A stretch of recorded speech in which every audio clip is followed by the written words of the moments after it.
Tastes like strawberries on a summer evening, and it sounds just like a song. I want more berries and that summer feeling. It's so wonderful and warm. Breathe me in, breathe me out. I don't know if I could ever go without. I'm just thinking out loud. I don't know if I could ever go without watermelon sugar high, watermelon sugar high, watermelon sugar high, watermelon sugar high, watermelon sugar, strawberries on that summer evening.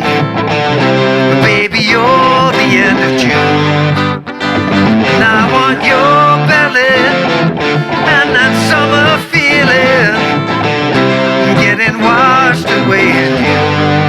Breathe me in, breathe me out, and I don't know if I could ever go without watermelon sugar high, watermelon sugar high, watermelon sugar high, watermelon sugar high, watermelon sugar high, watermelon sugar high, watermelon sugar high, watermelon sugar high, watermelon sugar. Hey, how you doing? Justin here. Today we are checking out Watermelon Sugar by Harry Styles. It's kind of an interesting song. It's not my favorite Harry Styles song. I think Harry Styles is a fantastic performer, great songwriter, great singer. He's got the whole package for being a pop star, right? This particular song, super popular song. I'm going to show it to you, but it's, I don't know, doesn't quite flick my switch, this one. But it's a really good one for beginners, a really nice one to play along. You can play super simple open chords. You can do it with bar chords. It's got some interesting funk strumming, or you can keep it real simple. So let's get to a close-up and check it out. So the most super simple beginner version.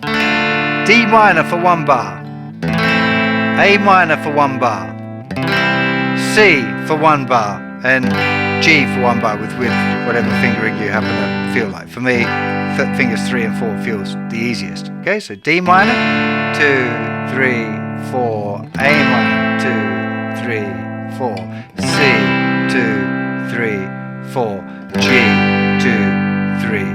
Tastes like D minor on an A minor evening, C, and it sounds just like a G. I want D minor and that A minor feeling, C, it's so wonderful, and G.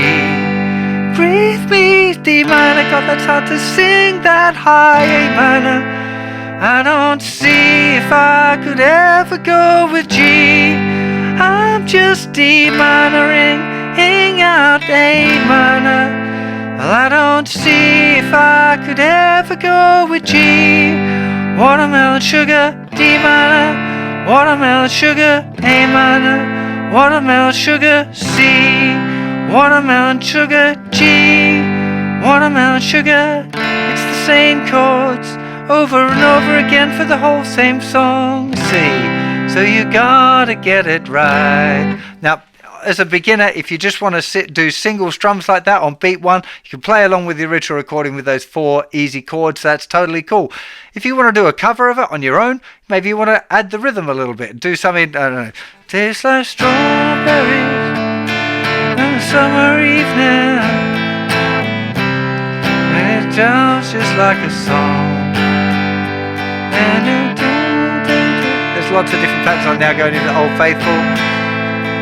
If you're a beginner and you're just learning guitar and you've got yourself together like a couple of strumming patterns, try out different strumming patterns with those chords and play along, have some fun. It's a really nice one because it's the same chords all of the way through. It's fairly easy to experiment.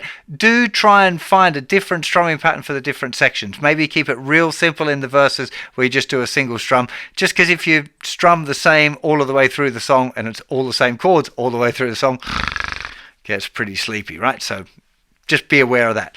If you want to take it the next step up, you want to start experimenting with the bar chords. Now, the bar chords version, you'd probably be having this one, which is a D minor 7 bar chord. Okay, so there would be a regular D minor, lift off little finger, so nothing the thicker string, 5, 7, 5, 6, 7. That would be the first chord. Then to an A minor 7. Okay, so this would be a regular A minor. You'd have your little finger down, but you'd want to lift that up as well. So you'd have 5, 7, 5, 5, 5, 5. That would be an A minor. Then you'd probably use C up here at the 8th fret, going down to G on the 3rd fret. So it tastes like strawberries on a summer evening. C, and it sounds just like a song. Okay, if you're going to do the bar chords version, you're probably going to get into that funky strumming too. The funky strumming pattern is down, up, down, up, down, up, up, up, up, down, up, down, up, down, up, up, up, up.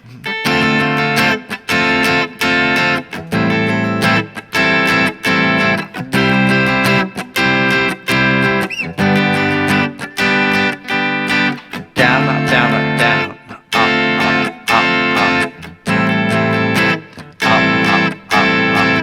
The little key thing here with those ups is it's up, up, release the chord, up, up, release the chord. It's not, it's, the release is really important. Down, up, down, release, up, release, up, release. Down, up, down, release, up, release, up, release.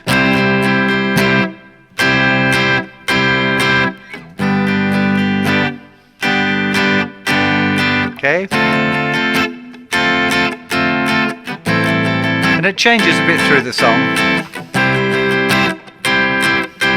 I actually found that particular pattern really difficult to sing over, so I had to do the singing separately, which I don't normally like to do,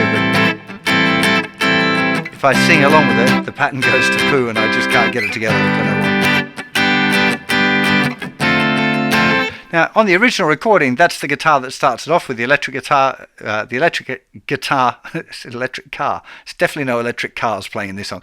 The electric guitar starts with that part, with that strumming pattern. There is an acoustic guitar that comes in. In fact, I think there's 2 acoustic guitars that come in playing with different capo positions. I couldn't spot exactly which the other one was. It's probably this one. What was the next chord? C. And then to G. Yeah, it's probably a capo at the 5th fret as well. Capo at the 5th fret would play A minor to E minor to G to D. And the other one will play those same open chords that we looked at before, D minor, A minor, C and G. So when you get those 2 acoustic guitars coming in together, it sounds pretty cool. And then of course there's the electric guitar riff, which is also really, really nice. So let's have a little look at that as well.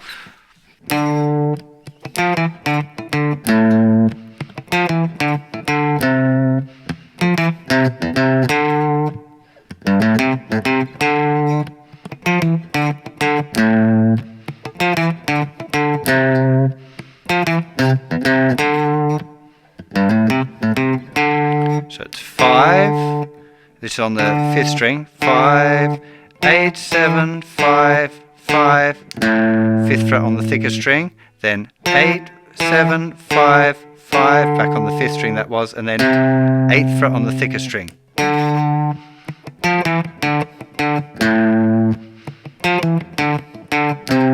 Then 8, 7 on the 5th string, 2 notes, 8th fret on the thicker string, to the 5th fret on the 5th string.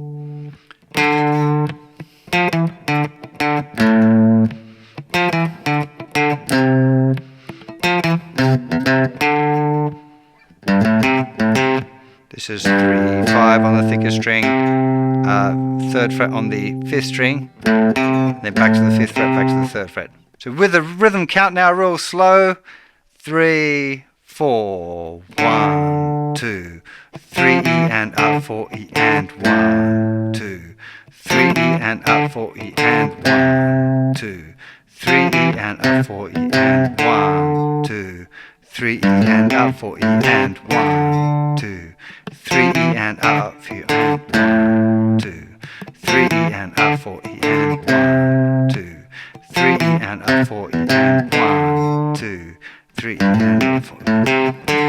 I must say, counting that one is pretty awkward, and you're probably better off just listening to it. Dum, da da bump, dum bump, You've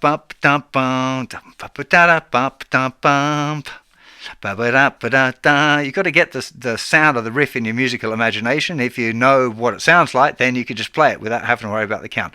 Counting is useful if you're really struggling with a tune, but if you're not struggling with it, if you give it a few listens, you'll probably find that you can pick up a riff like that just by getting it into musical imagination, then trying to ask your fingers to play the sound that you hear in your head. That would be my recommendation. Anyway, that's all of the parts that I've taken down off this tune. Like I said, this is a really interesting one in that there's lots of different layers. You can play it like super simple like a beginner, or you can work on really layering up the parts, especially if you're playing in a band, getting that acoustic guitar part, the electric guitar part, the clean one, the strummy one, and then adding in that distorted riff as well. Lots of different things to have fun with in this tune. Hope you enjoyed it. Remember, there are hundreds more lessons over on the website. Loads for beginners, loads for intermediates. It's all structured by grade and style and genre and chords that you know, and lots of different ways of filtering the songs so you can find the perfect songs for you. Have yourself a fantastic day. See you for more very soon. Bye-bye.